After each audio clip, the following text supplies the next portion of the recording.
I have a question about internalized oppression. Because oftentimes, like, I've heard rhetoric of um, that like people that undergo oppression often like victimize themselves. So like, how do we counter argue that, and how do we like elaborate on internalized oppression and how it's more so that versus like victimization? That's a great question. Mhm. Yonsei, you want to take this? Yeah.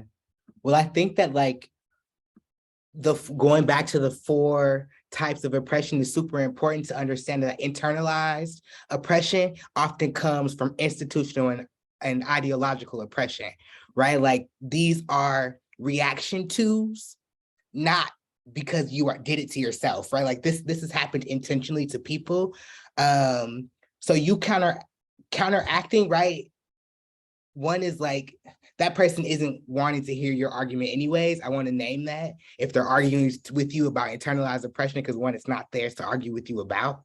And two, I think a way of counteracting that is understanding that like folks don't come in